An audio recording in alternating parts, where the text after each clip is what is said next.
Look at the wet face. That's what the walk does. The walk gets your sinuses, gets all that phlegm out. Got a little Earl Nightingale today, baby. Welcome back.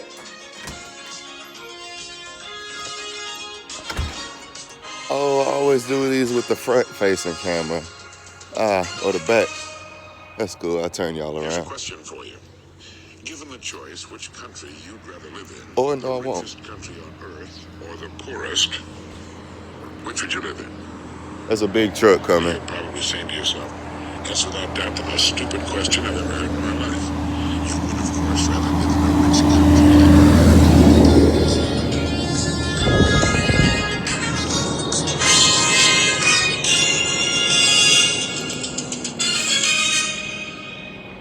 Here's a question for you. Given the choice which country you'd rather live in, the richest country on earth or the poorest, which would you live in? Now you're probably saying to yourself, that's without doubt the most stupid question I've ever heard in my life.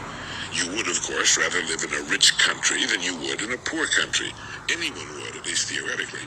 In the richer country, you'd have far better living conditions, an abundance of food, better educational facilities, more and better doctors, hospitals, and comforts and conveniences of living. Yes, given the choice, I think we can safely say that most people would choose to live in a rich country. Then, to carry this premise a step further, wouldn't the same sort of logic apply to the family? Wouldn't then most people, if they were given the choice, prefer to live in a rich rather than a poor family?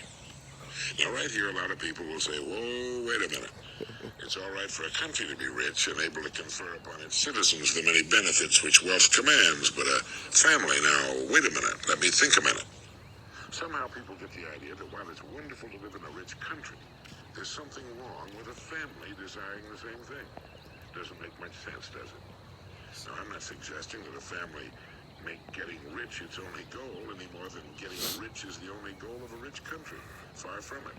The richest country has the greatest number of goals and makes more of them possible. And it's the same with the family. But what I am saying is that getting rich should most certainly be one of the family's goals, and one of the most important. And in this country, getting rich is within the reach of every family. But maybe we'd better define getting rich. This is a very ambiguous term. It means different things to different people. For one family, having a pleasant, comfortable home and an income sufficient for the family's needs, a few luxuries, and $5,000 or $10,000 in a savings account would represent being rich. If we use this as the minimum requirement for our term, we should soberly face the fact that this happy state is well within the reach of every family having at its head a man and woman of average intelligence, ambition, and dedication to the success of the family. Of course, not all families meet this requirement. They're unfortunate, and we need to care for them as best we can. But we would probably all be amazed by the numbers of families in our society who have riches well within their reach and don't know it. Families which have never given the possibility of getting rich a single thought. Countries get rich which offer their citizens the greatest incentives for above-average success through personal development and production of various sorts. The richest countries are those whose people rise far above the world's average in terms of production. It's the same with the richest families. With intelligent planning and above-average production, any man in our society can get just as rich as he wants to for his own and his family's benefit. The day will come in this country when the majority of the families are rich. When that happens, this will be a better country in which to live. This will be one of the first edited Raisin Toast walks. My phone was on low battery mode, so kind of paused the video. But I paused the book at the same time, and I used that as an opportunity to do the frontward-facing cam so I don't have to turn it. So we back at it. Oh yeah. So this is one of the first edited Raisin Toast walks. I had low battery, so it paused the video. I took that chance to give y'all the frontward-facing camera though. So let's get back into An it. achievement, and you put it all in a big pot and cook it long enough, you'll be left finally with two vital factors. Two factors each of us needs if he's to live successfully, if he's to enjoy living all the years of his life. And you know what those two factors are? Well, the first is a goal, and the second is creative thinking. This is why anyone can be successful. These two factors are there for the asking for anyone 4 years old or older. They're free, and they can lead us to the life we want. Sure, this is an oversimplification, but after everything else has been taken away, these two factors are all anyone needs for success. First, the goal. You decide what it is you want. Once this is established, the mind comes into play. If a child wants to fly an airplane, he simply turns to his imagination and away he goes. His goal is to fly an airplane, and in an instant he's doing it. Now, if he still has that goal as an adult, his mind qualifies him to learn. Soon he's flying with an instructor, later without one. If his goal is to build a better airplane, well, that's tougher, but well within the ballpark, and he can do that too. He can become an aeronautical engineer and work on a new generation of airplanes. It's the misunderstanding of the importance of these two factors that keeps millions living far below their true potential for living. If a person has a goal and doesn't understand the importance of creative thinking, the importance of his mind, the goal simply becomes a daydream, a harmless fantasy. Now, there is a place for daydreams and fantasy in our lives, and we all indulge in them. But we need to understand that with just these two factors, goal setting and creative thinking, there are a few things that we can seriously consider that we cannot achieve. The important thing is to be able to distinguish between what is achievable and what is fantasy. When we think of suddenly sitting down to the piano and amazing our family and friends by playing Chopin as Oscar Levant used to play Chopin, that's pure fantasy. If we're past the age of 12 and we have yet to learn how to play the piano, to think we can ever play as Oscar Levant can is fantasy. But by learning to play the piano, and by listening to a record of Oscar Levant playing Chopin over and over again, maybe 100 or 1,000 times, in a few years we can amaze our family and friends by giving a very good rendition of a piece by Chopin. So whether it's finding the right person to marry, or the right job, or achieving a particular position in life, or earning a certain income, or owning a particular home, or playing golf in the middle 80s, whatever it happens to be, the odds are overwhelmingly in our favor if we'll stick with our goal and bring the full power of our mind to bear. We have only to give it all we have to give for a sufficient length of time for it to be ours. The real power is not in the world of daydream and fantasy, but in truth, in fact. Someone once wisely said, people can have anything they want. The trouble is that they don't know what they want. They never really decide upon a goal, or at least seldom do until it's achieved.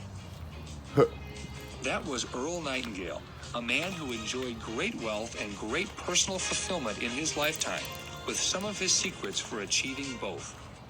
This is Dan Strutzel for Insight.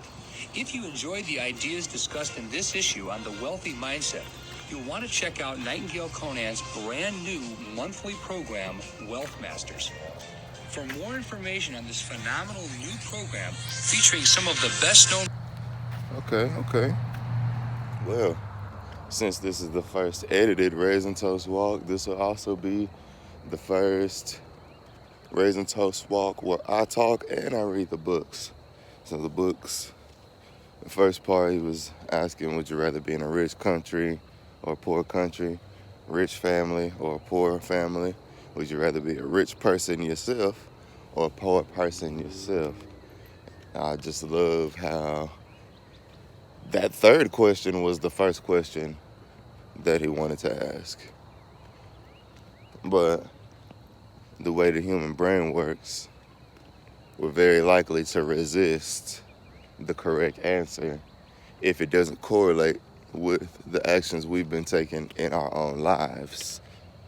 For example, if you ask a poor man, would you rather be rich or poor, and he sees himself as poor, he might say, yeah, I would rather be rich than poor, but he's gonna say, rich people are crooks and I don't want to get rich the wrong way, and I'm poor but I have these virtues, and all this nonsense that when you break it down, would you rather be in a rich country or a poor country, rich family or a poor country? Would you rather be a rich man or a poor man? You understand that, yeah. Rich people can have all the things money can buy and the things money can't buy.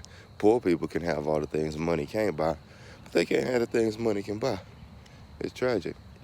Now, I do not equate poor with successful, because when you look at, or rich with successful, Because you look at, I probably can't name them by name, but let's talk about therapy. Therapy is expensive. Poor people are not going to therapy. Therapists are still in business. Somebody must be paying these therapists. It's rich people. If you're so rich and so successful, what do you need therapy for?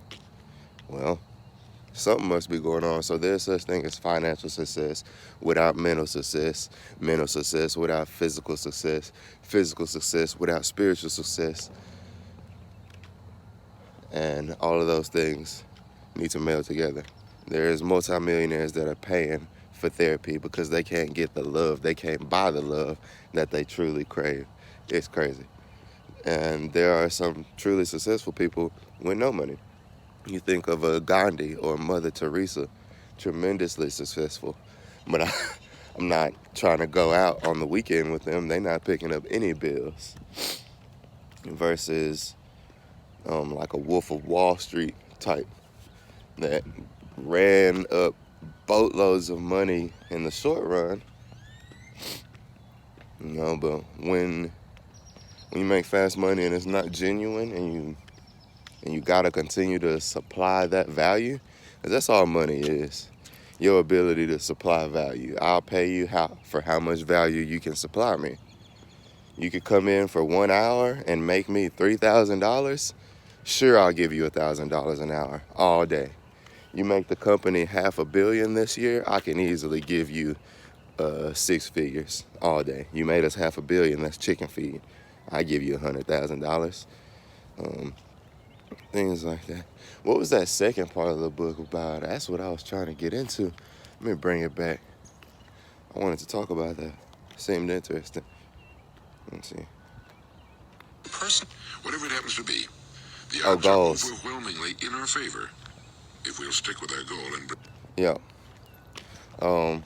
So the book is talking about how goal setting is important to accomplishing a goal, which is super true. Setting a goal is important to accomplish that goal. You're not gonna, if you set a goal to lose weight, you might lose weight and then you'll find the weight.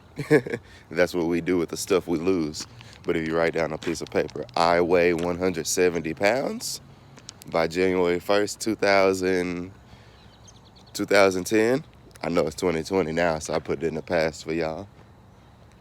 Then every time you get to 176, you'll be like, nope, my goal is 175.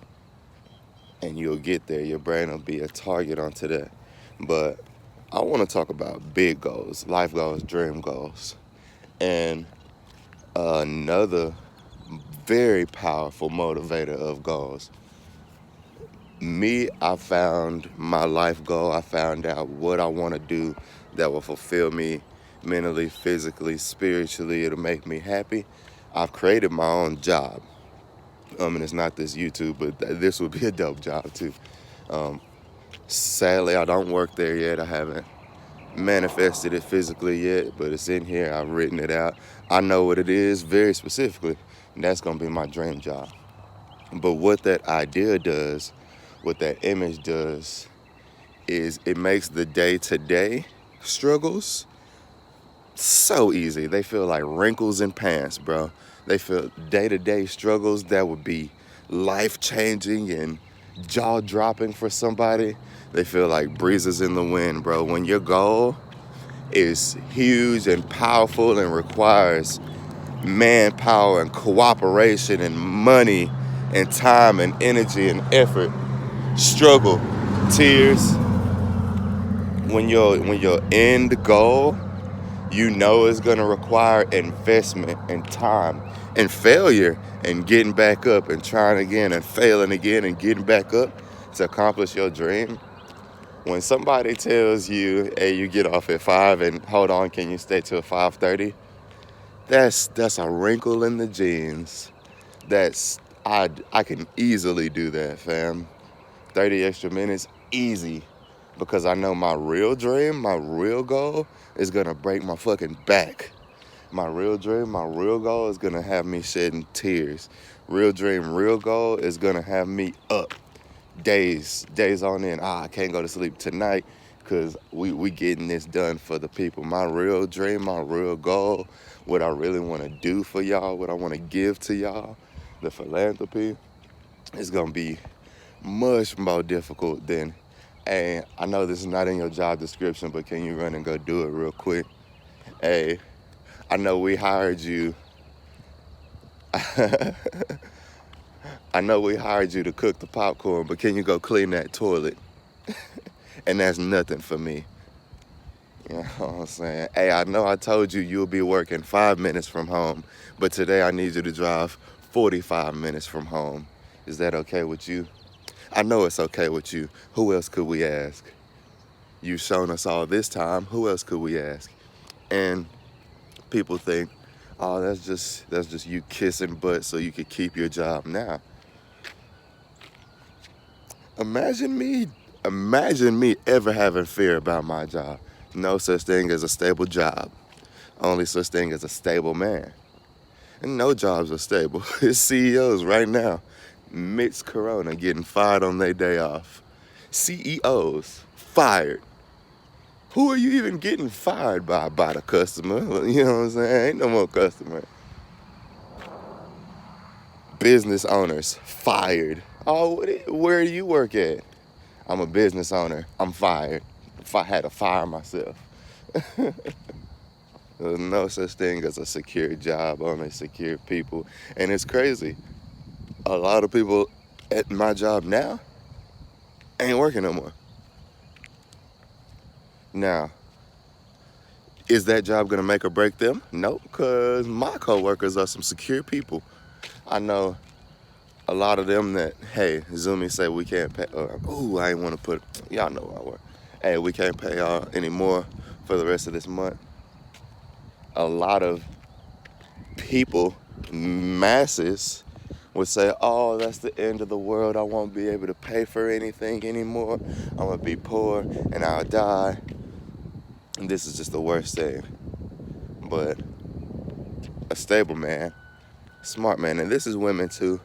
Man, I mean mankind. A stable woman, not a woman with a stable job, but a stable woman it's gonna suck. She gonna swallow that pill. Ooh, I don't work at this place anymore. I've dedicated this much time and effort to this place. But guess what? Now I have all that time off. Now I have all that effort off. I can redirect that time. I can redirect that effort.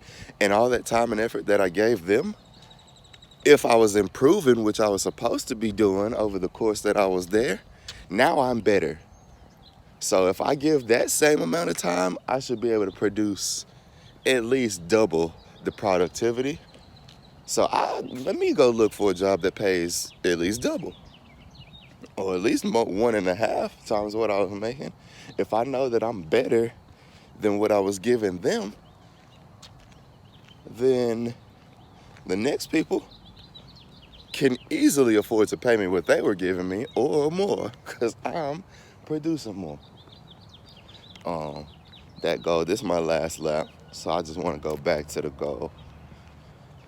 When you have a goal that is very far away, it's going to take a lot of time, a lot of effort, a lot of just magic. Like straight up, my goal is going to take magic to happen.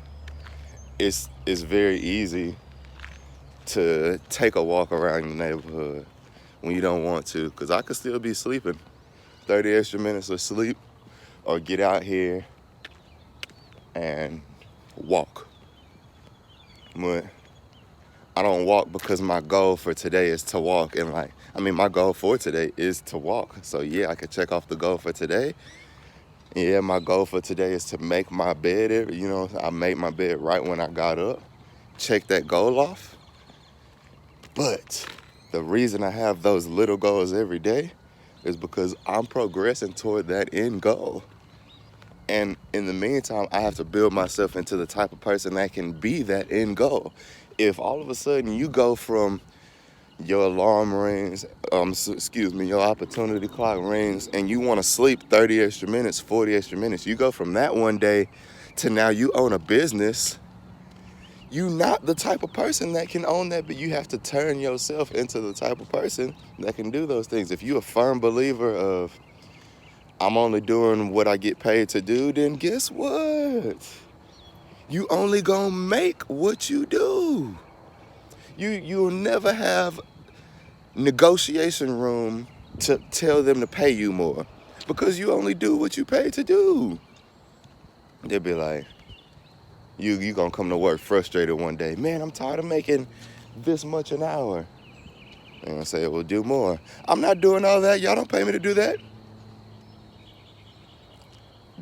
It's it's quite a conundrum. But how about this? How about this mindset? Man, I'm tired of making this much an hour. I provide quadruple times that much service an hour. Here's a list of the things you require me to do. That list is done. Here's a longer list, double the size of the list of requirements that's not required for me to do. That's also done. Give me more money. I don't know if we can, but I'm going to have to look into that because it's clear that you've been doing this and you've been doing this for the past 2 years. Don't do that in one day. Put in double the work you usually put in for one day, for 1 week, and be like, oh, Riz told me if I put in double the work, I can make double the money. So I put in double the work on Monday. I want double the money Tuesday. And then on Wednesday, I'm going to stop putting in double the work. I wish that was how it worked because, man, I'd be paid. No, Sirski, you put in double the work, especially in the beginning, fam. You put in double the work, it's going to be a whole year before somebody notices. And then after they notice that first year, it'll be another year before you get your promotion, especially if you're a black male. Now, I'm getting real with you. You a white woman, white blonde woman out here, you put in double the effort, girl. You'll make triple, quadruple the money, and I'm not even playing with you. This is Texas. But I know who's watching. So my young black males, my young black kings, you put in double, triple the effort, you will get double, triple the money, fam. And it won't be instantaneously because you're black in Texas, but you will get yours, fam. It's a law of nature. It's not they let me, my boss is racist. If you making $10 an hour and you putting in $20 an hour worth of effort for 2 years, guess what? Either they gonna give you a raise or they not gonna be able to give you a raise because somebody else is gonna hire you, bro. On me. I put that on me. All right, I'm Liddy. The walk's been over. This is gonna be like a 20-minute video because I had a 4-minute cut, a 5-minute cut, and then I just talked for 15. Raisin toast, namaste, arigato. Stop this thing. I wanna get off. Shout out to Boy Teenage. This is a super dope hoodie. Look at the hair skis. Killer acid in my tea. You guys have a beautiful one. I'm out.